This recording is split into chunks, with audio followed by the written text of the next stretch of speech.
Boa noite. Bom, falar sobre depressão, primeiro eu não sou médica, eu não sou psicóloga, eu não sou psiquiatra, eu não tenho nenhum conhecimento técnico, científico para falar da depressão nas suas minúcias, né? Isso cabe aos médicos, aos psicólogos em si. Mas considerando que a depressão ela é sofrida pelo espírito, né?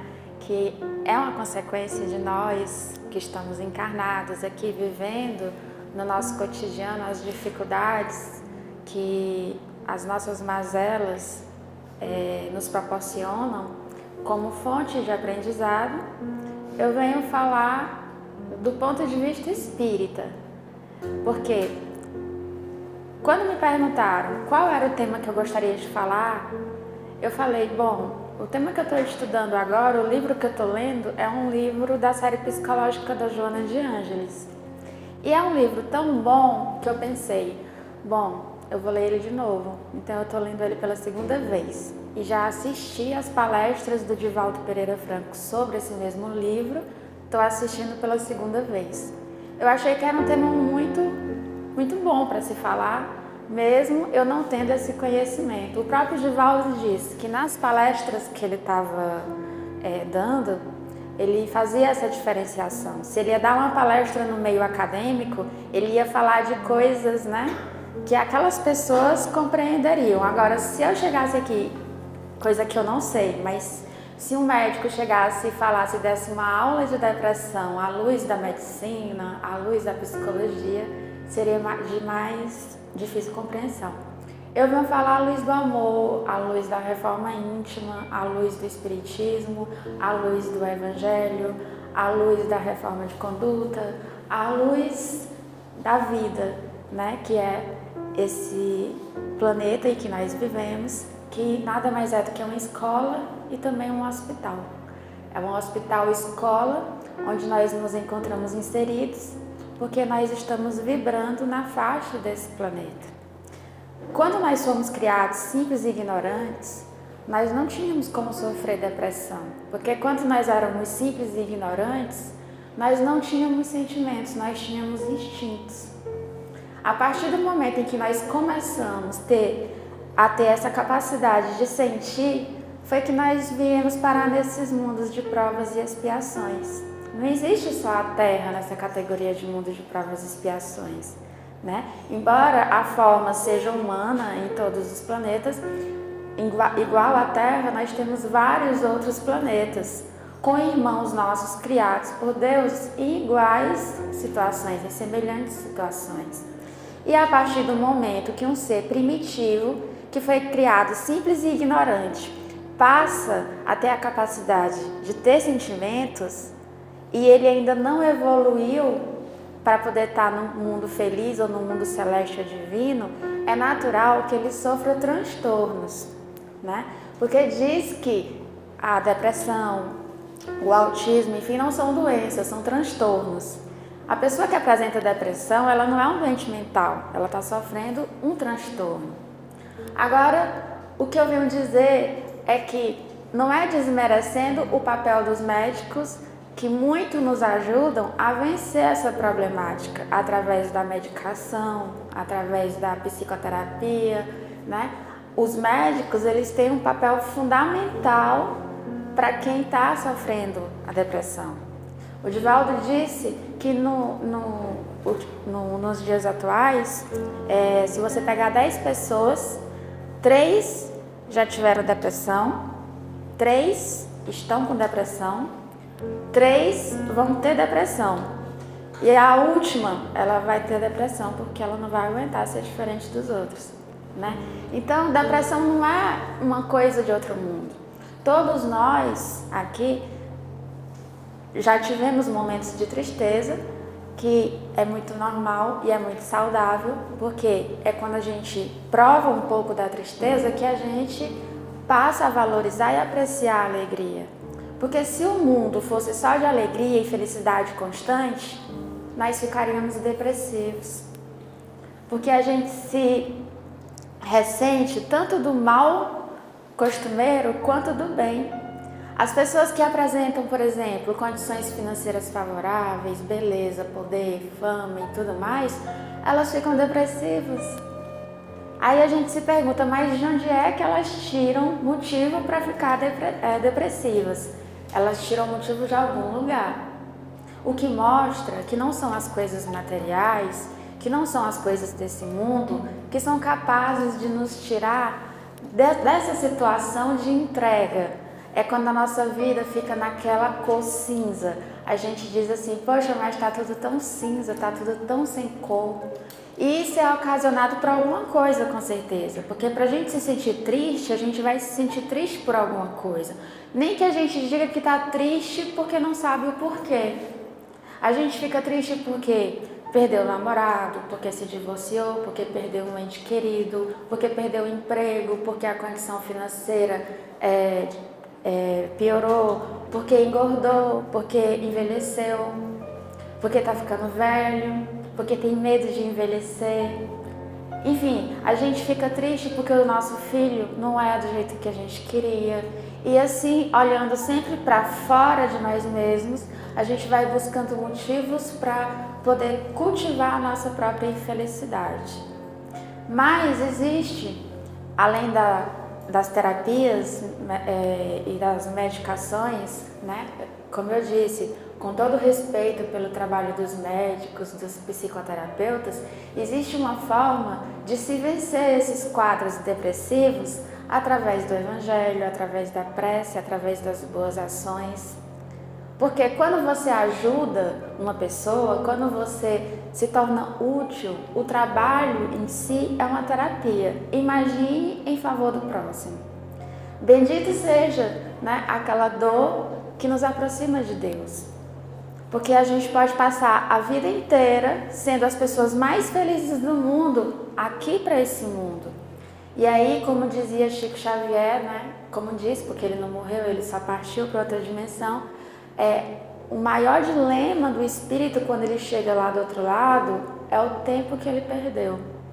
É quando a gente faz aquele planejamento reencarnatório antes de vir para cá, porque eu sempre digo, ninguém caiu aqui de paraquedas. Todo mundo que veio para cá trouxe consigo aquele planejamento do que ia ser, do que ia fazer, qual é a tua missão. Tem pessoas que quando chegam do outro lado querem vir sobrecarregados porque querem evoluir em uma única existência, né? Mas Jesus disse, né, que não existe fardo pesado em ombros leves. Nós viemos com o planejamento reencarnatório de acordo com as nossas possibilidades de sucesso. E mesmo assim, muitos de nós conseguimos falir. Alguns conseguem até retroceder. E aí vem os desencarnes, né? Onde Deus, na sua infinita misericórdia, retira logo aqui do orbe terreno aquele espírito que encontra-se apenas endividando-se. Então, a depressão, ela atinge cerca, em se referindo à população mundial, que são mais de 6 bilhões de habitantes, cerca de 360 milhões de pessoas são depressivas. Diz que se pegassem todos os leitos existentes no mundo, não caberiam os depressivos. Ou seja, todos os leitos do mundo não dariam conta da depressão. Mas por que e como não ser depressivo? Nós temos, por exemplo, a mendicidade.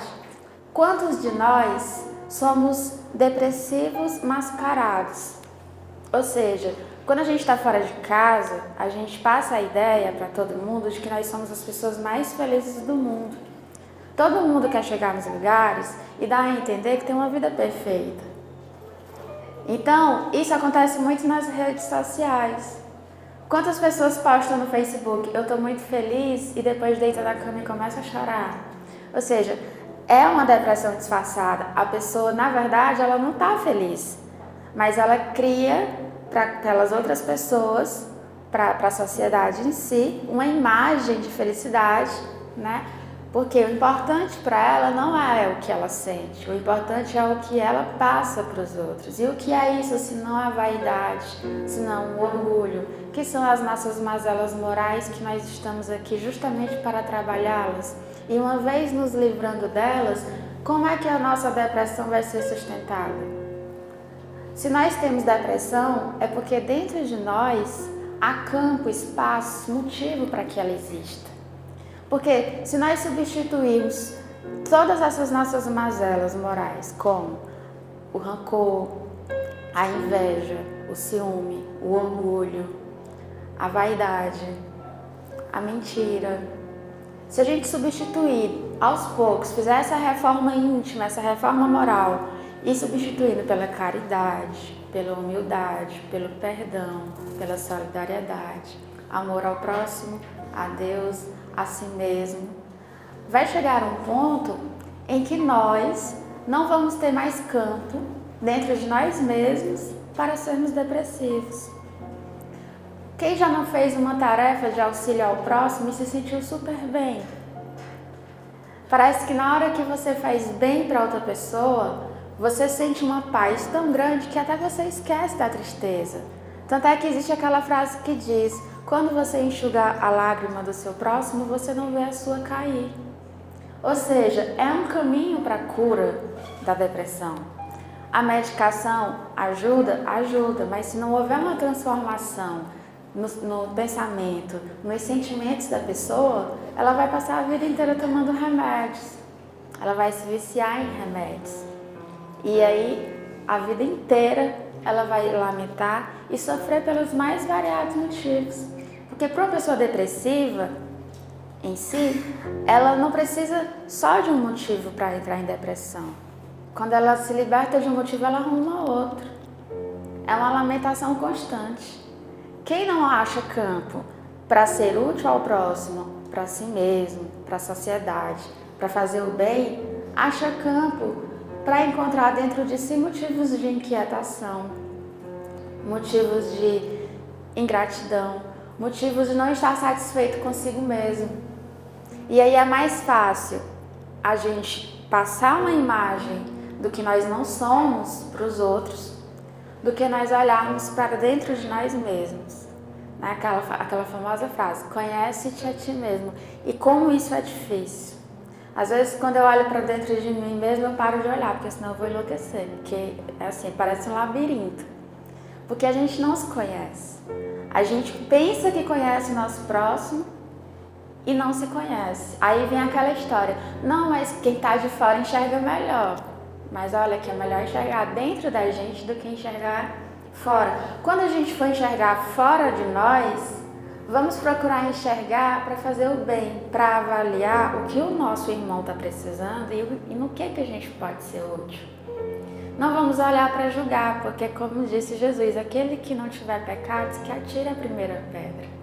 Então, se eu disser que fulano é assim ou assado, vamos pensar por que ele é daquela forma e de que maneira eu posso ajudar. Porque eu não sou perfeito e ele também não é. Todos nós estamos no mesmo barco. Todos nós temos a mesma missão. Mas, quando nós chegamos aqui nesse mundo, a gente esquece do real motivo que nos trouxe até aqui, que foi evoluir o nosso espírito. Então, quando chega no fim da vida, a gente tem que deixar tudo aquilo que a gente pensou que conquistou e que na verdade nunca foi nosso. Tudo que é da terra vai ficar na terra. A única coisa que vai com a gente são as nossas obras. As roupas, os carros, a vaidade, a fama, o poder, a nossa casa, os nossos filhos, o nosso corpo, tudinho vai ficar aqui na terra. E invariavelmente, daqui a uns 100 anos, ou na melhor das hipóteses, daqui a uns 120 anos, todos nós vamos estar lá do outro lado. Já vai ser outra geração que vai estar povoando o nosso planeta. E quando nós chegarmos lá, o que a gente vai fazer? Existem espíritos que chegam no mundo espiritual e que se entregam a quadros de depressão. Só que lá, qual é o remédio que eles vão tomar? Que o remédio é aqui da terra. E aí, qual o remédio que vai acalmar eles? Aí eles entram naquela sonolência profunda e resolvem dormir sem parar. Mas nem assim eles conseguem ter paz, porque o espírito, ele não para. O espírito não dorme, o espírito não descansa, porque ele não se fadiga. O que se fadiga é esse corpo que nós utilizamos, essa vestimenta carnal, né, que é um instrumento que Deus nos concedeu para que nós tivéssemos assim as nossas experiências e pudéssemos voltar para casa melhor do que saímos. Porque nós estamos aqui, mas nós não somos daqui. A gente não pode dizer que fulano partiu quando ele morreu, porque ele não partiu. Quem está fora de casa somos nós, ele apenas voltou para casa, né? Tem aquela história do ego, do self, enfim. Em poucas palavras, o self seria o espírito, com todas as suas vivências.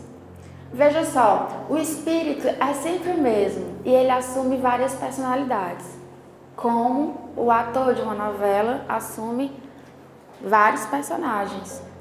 Quando eu vejo as fotos da minha família, eu sempre boto assim, são os mesmos espíritos vivendo outros personagens. Todos nós. A gente vai voltar para cá outras vezes e a gente já esteve aqui outras vezes, buscando sempre a mesma coisa. Então, fica pra gente aqui, do que a gente está vivendo, somente aquilo que a gente melhorou moralmente. E quando nós nos melhoramos moralmente, nós encontramos menos chances de nos entregarmos aos quadros depressivos, aos transtornos depressivos. Claro, a depressão não é uma tristeza de 2 ou 3 dias. A tristeza de 2 e 3 dias, ela é um quadro saudável, como eu disse. Todo mundo fica triste por algum motivo. A sensibilidade humana, né, quando nós adquirimos o sentimento, ela permite que quando a gente vê uma situação triste ou quando a gente passa por um acontecimento triste, a gente fique triste. Mas a depressão é quando nós nos entregamos aos quadros de tristeza por um período superior a 5 ou 6 semanas, alguns dizem que são 8 semanas. É cultivar, é perder o sentido da vida, é não ter mais alegria em viver, é dizer por que eu estou vivendo. É não encontrar um objetivo para viver, é não estar satisfeito com a própria vida. Tem pessoas que em quadro depressivo simplesmente se deitam na cama e não levantam mais. É perder o gosto pela vida, é perder o gosto por fazer qualquer coisa, porque alguma coisa não saiu como ela queria. É porque um capricho seu não foi satisfeito, é porque uma pessoa lhe abandonou e você não consegue aceitar o abandono. É porque você perdeu um ente querido e você não consegue aceitar que é uma lei natural da vida que nós vamos perder os nossos pais, que nós vamos perder as pessoas, mas que na verdade nós não as perdemos. Então a gente não consegue aceitar a queda, mas para cair a gente tem que estar caminhando, a gente tem que estar de pé. Porque quem não quer cair fica logo no chão. Então quem está caminhando pode sofrer uma queda. E o levantar da queda é que nós temos que aprender. Porque se a gente não aprender a levantar, a gente fica na depressão. Então, existem várias maneiras de a gente procurar trabalhar essa tristeza profunda que a gente sente muitas vezes através da doutrina espírita. Seja pela prática das boas ações, seja através das orações, seja através da leitura do Evangelho, através da compreensão da dor, através da reflexão sobre por que eu estou passando por aquilo. Serve através da reforma íntima, de auxílio, é quando eu vejo no que eu posso melhorar, é quando eu perder alguma coisa, eu tenho a humildade em aceitar que eu perdi aquela coisa. É eu não me considerar infalível acima de tudo e de todos. Todos podem sofrer, todos podem perder seus namorados, fulano pode ficar sem o marido, o filho da Beltrana pode morrer, mas comigo nada disso pode acontecer, porque se acontecer eu não aceito. E esse quadro de não aceitar é que faz a gente se entregar, e em vez de entender o motivo daquilo ter acontecido. Então, o amor, como diz o Divaldo Franco, é o remédio para todos os nossos males, a caridade, o perdão. Você foi traído, aí você se entrega à depressão. Por quê? Porque você foi preterido. E por que que dói tanto? Porque a vaidade da gente dói. Mas vem cá, vaidade é o quê? Vaidade é uma mazela moral, vaidade não é virtude. Mas depende também, né? O Divaldo disse que ele estava fazendo a palestra e a pessoa chegou e disse assim: Divaldo, tu devia ser mais simples. Ele, mas como assim? Sei lá, tu podia dar a palestra com a roupa mais velha, não precisa esse negócio de pintar o cabelo e tal, o sapato não precisa ser tão bem engraxado e tudo. Ele pegou e disse assim: não, isso aí é imundície, entendeu? Você já pensou, se todo mundo resolve fazer aqueles vestidos antigos de couro costurado em casa, aí a indústria têxtil ia se acabar. Olha só o caos que tornaria. Porque quantas pessoas iam ficar sem trabalho? Estilistas, costureiros, representantes, comerciantes, transportadoras, enfim, empresas. Olha só o tanto de pessoas que ficam envolvidas nessa peçazinha de roupa que eu estou usando e que vocês estão usando. O trabalho é uma terapia. Já imaginou se de repente a gente encontra 1 milhão de pessoas desempregadas? Essas pessoas vão se entregar à depressão, dependendo, né, do grau de evolução que aquela pessoa tem. Mas, como aqui na Terra, que é um mundo de provas e expiações, nós concluímos que nenhum de nós ainda é perfeito, nós podemos chegar à conclusão de que nas adversidades, aquele que não tem fé, aquele que não tem coragem, aquele que não tem resignação, o orgulhoso, aquele que cultiva vaidade, aquele que diz que Deus é injusto, aquele que diz que não acredita em Deus, enfim, todas essas pessoas, elas tendem a não aceitar. E assim, ou seja, a vida sempre vai ter que realizar os meus caprichos ou então eu não vou estar satisfeito. Então, o livro que eu li, ele fala sobre a questão da alegria de viver. Aí eu pensei, alegria de viver como? Num mundo onde só existe miséria, gente matando gente. Cada dia que passa, quando eu saio de casa, minha mãe falta dizer que eu não vou mais voltar, porque estão tomando carro, estão matando, estão estuprando, que Teresina não pode mais nem andar na rua, né? E aí eu pego e digo para ela, não, mãe, mas eu tenho que sair, eu não posso deixar de viver, né? Mas enfim, isso porque eu sou uma filha até razoável, eu não bebo, eu não fumo, eu não tenho vícios, enfim. Mas ela se preocupa, quando eu saio de casa ela sempre diz, meu Deus do céu, estão roubando carro, o mundo está se acabando, não sei o quê. Quantas vezes já tentaram acabar com o mundo e o mundo não se acabou? Primeiro disseram que ia ser em 2012, né? Aí disseram, dia tal, hora tal, o mundo vai se acabar. Não se acabou. Outro dia também disseram que o mundo ia se acabar. Não se acabou. Mas vai acabar um dia, porque o Sol, daqui a uns 8 milhões de anos, ele não vai existir mais, e aí nosso planeta vai se acabar.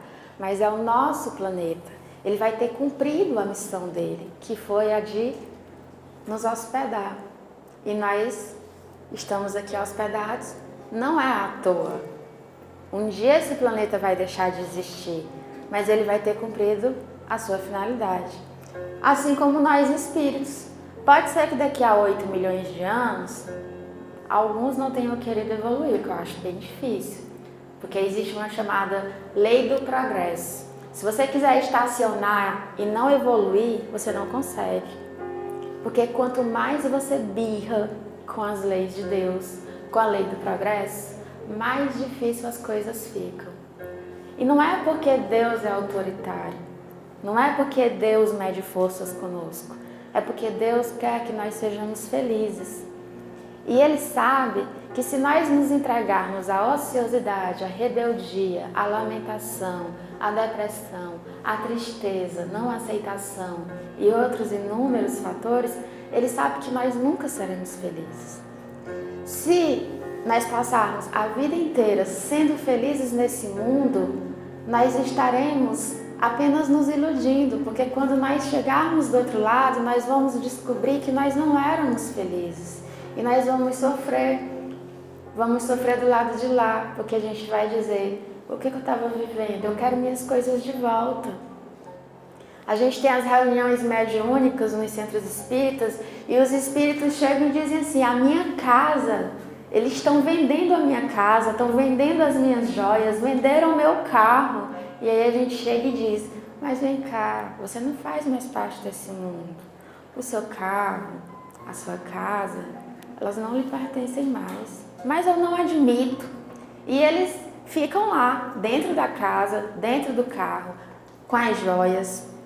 Enfim, eles não abandonam, porque eles passaram a vida toda na ilusão da felicidade, baseada nas coisas desse mundo. E quando chega do lado de lá, que não tem mais um corpo material para poder usufruir daquilo que eles conquistaram, eles ficam revoltados.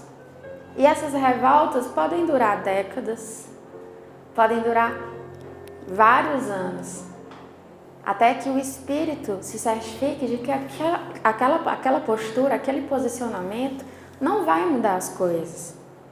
Tem espíritos que acreditam que podem ser trazidos de volta.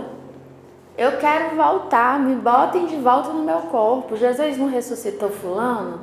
Pois eu vou ressuscitar também. Eu quero pegar as minhas coisas. Tem espíritos, inclusive, que através do pensamento, eles seguram as joias que eles tinham aqui nesse mundo. E aí os espíritos que ajudam, né, que as caravanas de auxílio do mundo espiritual, chegam lá e na verdade o que eles estão segurando são pedras, misturado com um monte de lama. Mas para eles aquilo ali é a joia, porque a mente do espírito, né, o espírito, ele consegue plasmar a ilusão que ele quiser.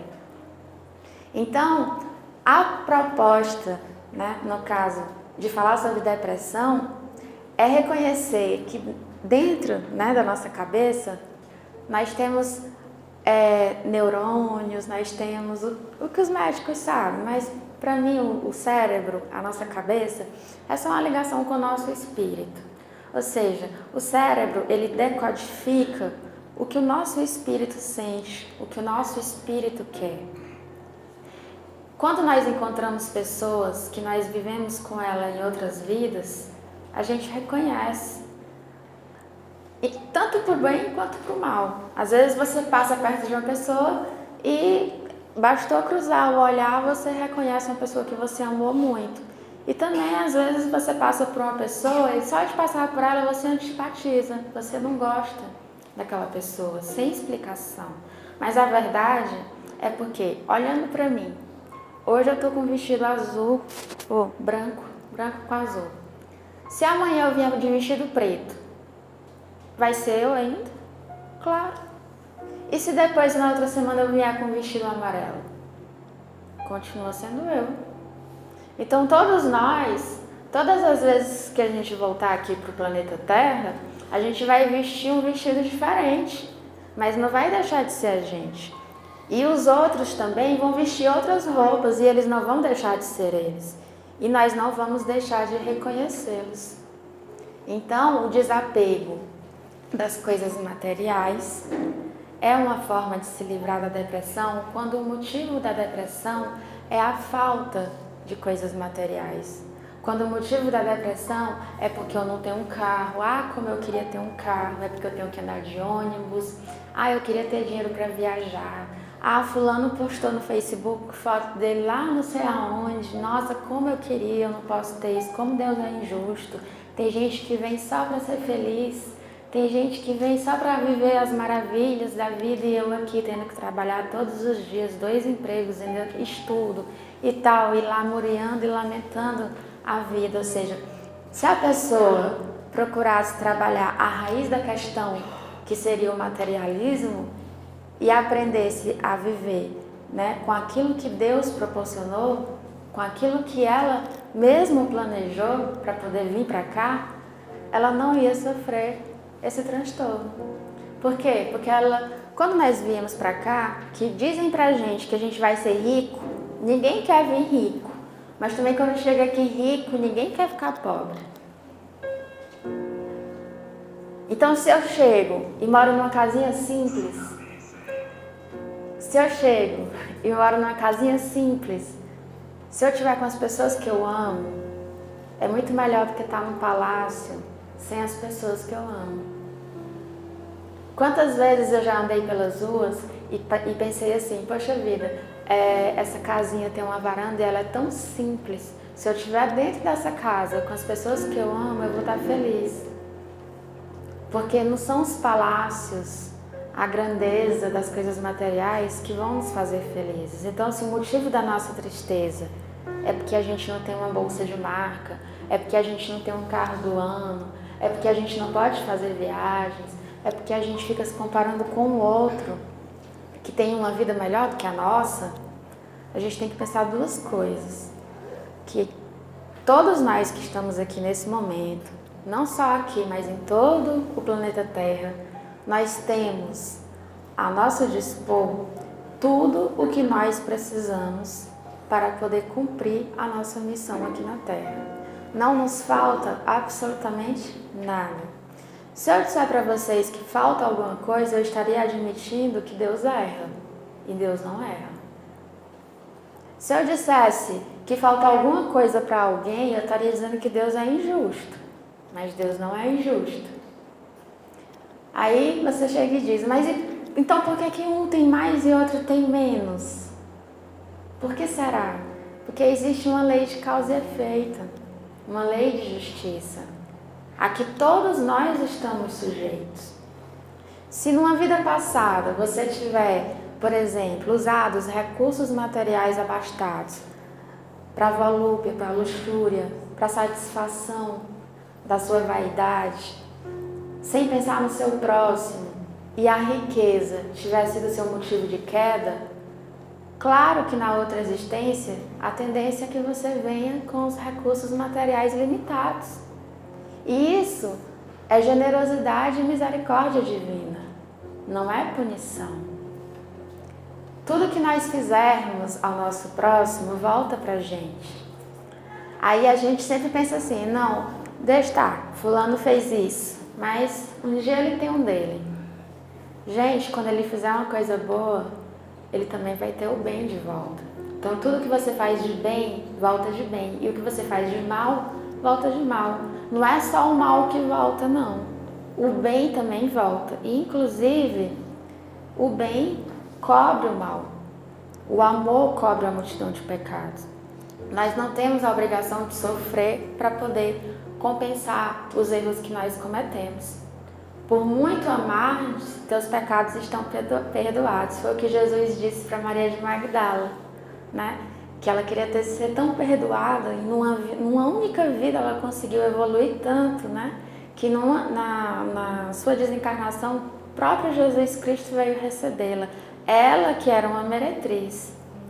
Todos nós podemos fazer isso, mas olha só o que foi que Maria de Magdala fez. Ela abriu mão do poder que ela tinha, ela abriu mão da fama que ela tinha, ela abriu mão da vaidade, da beleza, ela jogou fora tudo, as joias, os tecidos caros, os vestidos caros. Ela se desfez de tudo, se desprendeu de tudo. Ela saiu do palácio em que ela morava, ela largou os escravos que os serviam. Será que nós teríamos coragem de abandonar todas as coisas materiais? Claro que não é também se transformar num peso para a sociedade, a gente tem que se sustentar. Se todo mundo resolver parar de trabalhar para ajudar os outros, fica complicado. Por isso que Jesus diz, ama teu próximo como a ti mesmo. Então, ela conseguiu evoluir muito numa única encarnação, mas olha só o que ela fez. Ela conseguiu se desprender do materialismo e daquele dia, depois que ela encontrou com Jesus, a vida dela nunca mais foi a mesma. Ela viveu para fazer o bem. E Maria de Magdala, ela era depressiva, ela ficava dias e mais dias, com o palácio dela, né, de portas fechadas. Ela não recebia nenhum príncipe que chegasse querendo ser atendido, porque existiam as festas no seu palácio, onde aconteciam as orgias, né, as felicidades ilusórias desse mundo aconteciam, todo mundo saía feliz, mas no final ela se entregava e ficava no leito dias e mais dias.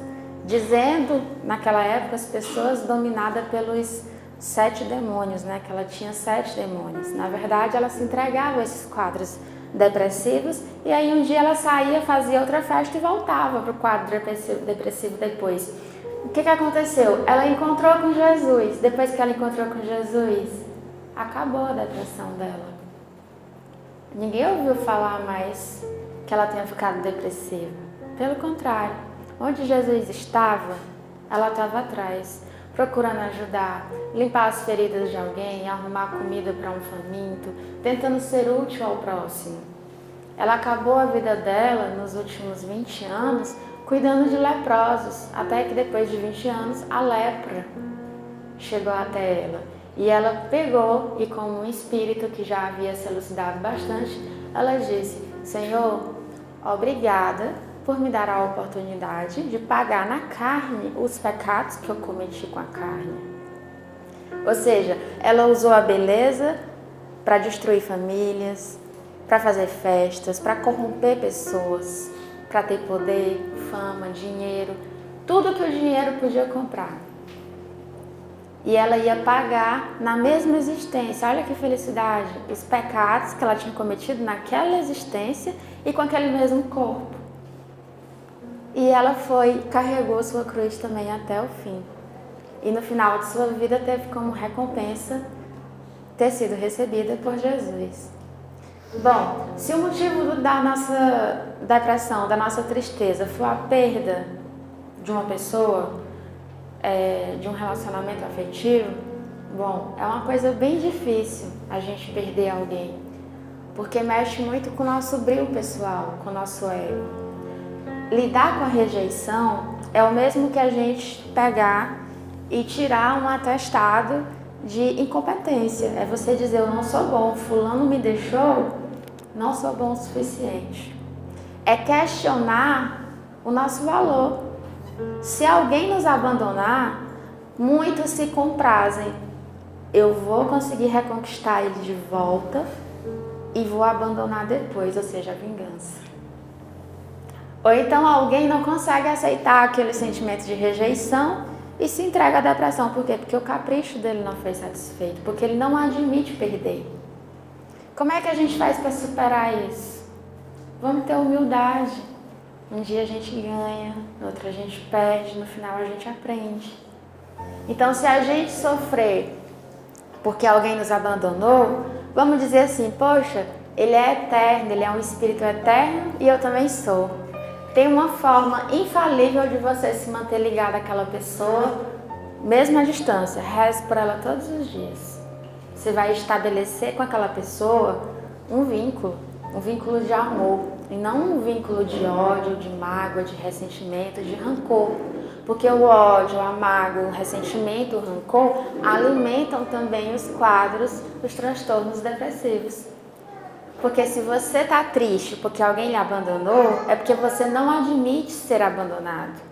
Mas se você aceita que todos nós somos espíritos, que a gente não é metade, que a gente é inteiro, e procurar trabalhar, porque é difícil, mas se a gente procurar trabalhar a humildade, ou seja, aceitar que a gente pode perder, se a gente procurar trabalhar a vaidade e o orgulho, aceitar a rejeição, a gente não vai sofrer.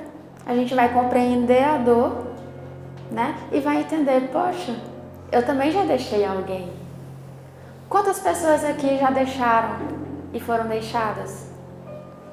Quando a gente deixa, a gente não tá nem aí, né?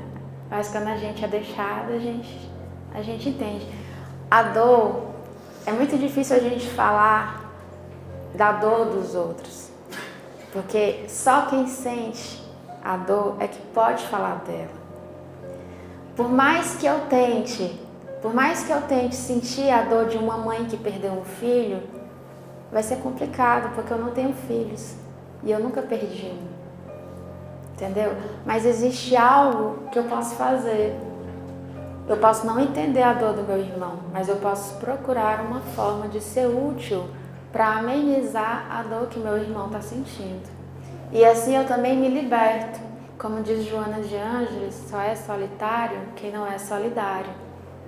Então, ao invés de ficar na cama, sofrendo, chorando, se lamuriando, procura sair de casa, vai ali no asilo e vê quantas pessoas estão abandonadas no fim da vida, sem nada. Não vai nem um parente visitar. E aí você pensa que se você olhar para fora de você e para o que os outros estão vivendo, a vida tem sido generosa. E aí de uma hora para outra você passa a dar valor a tudo que você tem e pensar, meu Deus, eu estou perdendo tempo aqui nessa cama. Se você for no hospital, quando eu passo na frente do hospital, eu imagino quantas pessoas estão quase morrendo ali no Hospital São Marcos. Você está passando ali na frente, imagine quantas pessoas queriam estar pelo menos passando na frente, mas não podem. Aí, se você estiver muito triste com alguma coisa, você chega lá e diz, ei, eu posso ajudar? Tem alguém aí que a família nunca vem visitar? Tem algum doente abandonado? Eu posso conversar com ele? Vá lá, converse. E aí talvez você saia de lá pensando, poxa vida, já pensou se eu estivesse na situação dele? Então eu vou começar a valorizar a situação em que eu estou. Um dos psiquiatras mais famosos, eu não estou me recordando o nome dele, ele tinha um problema depressivo que era a depressão bipolar. Às vezes ele estava depressivo daquele de ficar em casa, trancado, sem querer fazer nada, e às vezes ele ficava numa euforia muito grande. E aí ele pegou e discutiu com o professor dele, do curso de medicina. Quando ele discutiu com o professor dele, ele não conseguiu lidar com aquela discussão, com aquela humilhação e tudo mais. E numa dessas crises de euforia dele, ele acreditou que ele era o homem de aço mesmo, o super-homem.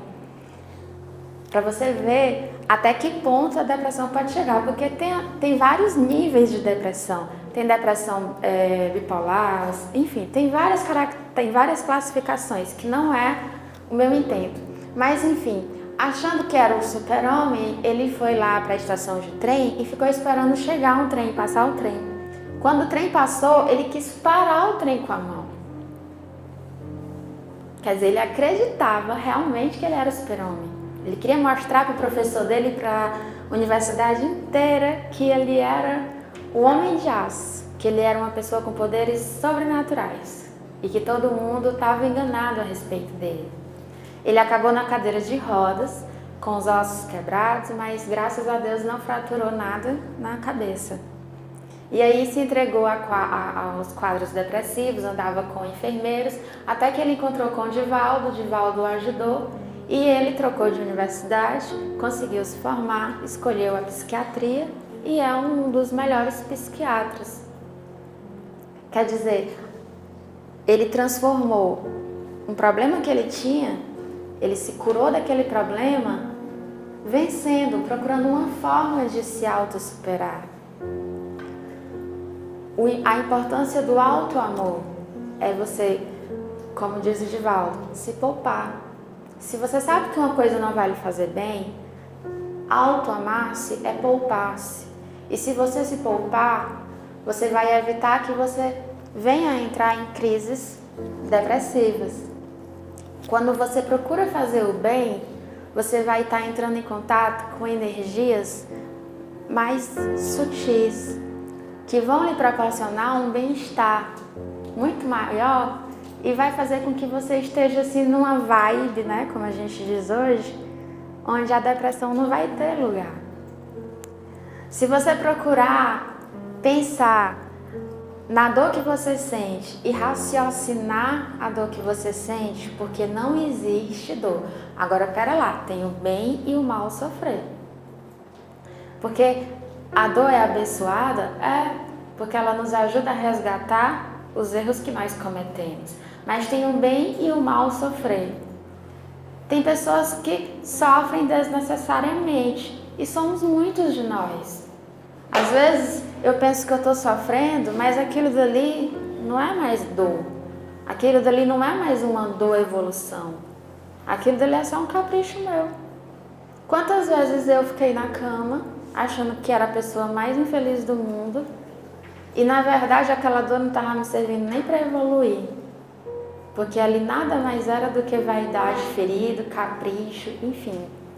Então, quando a gente pensar, eu estou carregando a minha cruz, vamos pensar se realmente é cruz. Porque pode ser que não seja uma cruz. Porque a dor que vale a gente ter coragem, resignação para suportar, é aquela dor que faz com que a gente evolua. E é aí que nós encontramos vários ícones, pessoas que nos serviram de exemplo, que passaram por momentos difíceis, por situações difíceis, e que você diz, poxa vida, fulano passa por isso, o filho dele faz isso, na casa dele é assim e tal, mas ele não reclama de nada. Geralmente essas são as pessoas, entendeu? Que elas sofrem. Elas sofrem, mas elas sofrem com resignação, elas sofrem com coragem, elas sofrem com fé em Deus. Porque a fé em Deus também é importante. Poxa, você tem fé em Deus. Então, se você tem fé em Deus, Deus é justo. Então, você acha que Deus ia cometer uma injustiça, ia deixar você passar por uma situação que você não merecesse? Não é muito mais simples você chegar e dizer assim, ei Deus, eu quero conversar contigo. Me explica pelo menos por que eu estou sofrendo, porque com certeza Ele vai mandar um recado e vai explicar por que você está sentindo aquilo. Aí quando você entender o que você está sentindo, você vai descobrir qual é a sua mazela moral que está ocasionando aquela dor. E aí você vai tentar trabalhar aquela mazela assim como todas as outras que ainda existem dentro de nós. E trabalhando uma por uma, evoluindo pouco a pouco, nós vamos nos libertando de todas elas.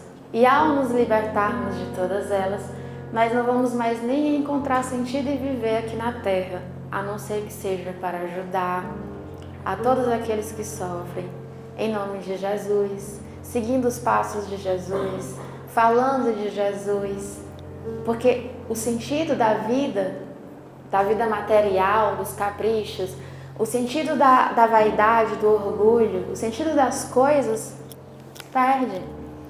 Aí você encontra um novo sentido para a sua vida, porque o sentido da nossa vida pode ser os mais variados. O sentido da vida de fulano pode ser cuidar de Beltrano, porque o sentido da minha vida, por exemplo, já foi cuidar dos outros. E aí quando eu não pude mais cuidar dos outros, eu fiquei triste. Só que aí Deus queria me mostrar que eu estava cuidando dos outros, mas não estava cuidando de mim.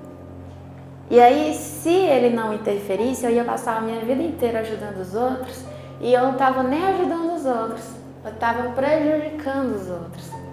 Às vezes a gente acha que facilitar a vida dos outros demais é ajudar, e não é. A gente tem que permitir que o nosso próximo carregue a cruz dele também. Por que ele não tem o direito de também carregar a cruz dele e poder ter o mérito dele e evoluir? Por que eu quero carregar a cruz dos outros? Por que eu não carrego a minha? Isso não é egoísmo. A gente pode ajudar os outros com a palavra amiga, com uma pessoa que está passando fome, você dá um prato de comida. Mas querer carregar a cruz dos outros é vaidade. Isso não é caridade. É querer ser visto como uma pessoa boa. E aí, para você aceitar isso dentro de si, não é fácil.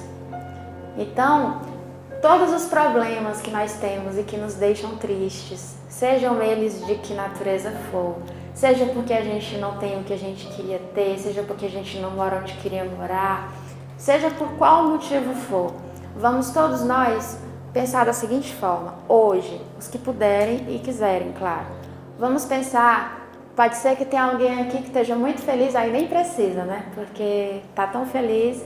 Nós temos esses momentos felizes na nossa vida. Deus não colocou a gente aqui para ficar sendo chicoteado o tempo todo, não. Tem momentos bons também. Mas eu digo para aqueles que de repente estão passando por um momento difícil. Então, você que está passando por um momento difícil, vamos procurar fazer isso hoje. Vamos procurar fazer uma oração sincera, saída do coração. Não precisa ser bonita. Não precisa nem falar se quiser. Basta fechar os olhos, sentir, pensar em Deus e tentar conectar com Ele, porque Deus está aqui, ó, dentro da gente. Então, olhe para dentro de você, procure se entender e diga, Deus, me ajuda a me entender por que eu estou sofrendo, por que eu estou passando por isso, como é que eu posso fazer para vencer isso? E seguramente, provavelmente, a resposta sempre vai ser: trabalhe um pouco aí o teu orgulho, trabalhe um pouquinho aí a tua vaidade. Olha esse ressentimento, esse rancor, essa mágoa que tu tá guardando aí dentro, trabalha ela também um pouquinho. Tenta ser um pouquinho mais humilde. Enfim, eles vão te dar. Com certeza, se você orar, tem aquela história, quando o trabalhador está pronto, o trabalho aparece. Quando a gente quer ser ajudado, mas ser ajudado de verdade, não servido, você tem que perguntar: você quer servir a Deus ou quer que Deus lhe sirva? Você quer que Deus mande a espiritualidade lhe servir? Ainda mais em caprichos da sua vaidade, das suas mazelas morais ou de coisas materiais? Você vê a Deus como um concessor de favores materiais? Então, se você chegar e estiver passando por algum problema, por alguma tristeza, dentro de você procure a resposta. De qual sentimento, de qual dessas mazelas morais que nós todos temos está ocasionando? Vamos procurar entender a dor e trabalhar aquilo que está causando a nossa dor realmente. E assim a gente consegue se curar. O que nos cura está dentro de nós. Os remédios ajudam, o psiquiatra ajuda, o psicólogo ajuda. E são profissionais que merecem todo respeito. Por favor, não vamos ter preconceito contra as pessoas que vão em psiquiatra. Todo mundo devia ir no psiquiatra pelo menos uma vez por ano, fazer um check-up. Isso é a coisa mais natural do mundo, sem nenhum preconceito. Todo mundo devia ir fazer uma consulta com o psicólogo, aquela amnésia que você faz, para ver se você está precisando de terapia. Gente, isso é a coisa mais normal do mundo. Então, vai fazer muito bem. Quem for, vai fazer muito bem. Mas vamos associar essa ajuda valiosa do profissional de saúde à nossa vontade em querer nos melhorar como pessoas.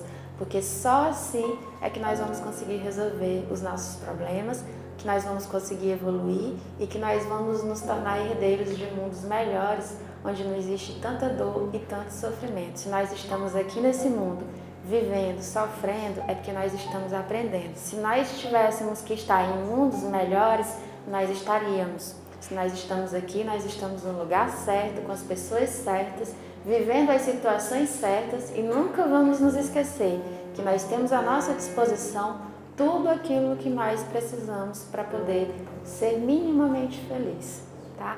Esse era o meu recado para vocês de hoje. Muito obrigada pela atenção.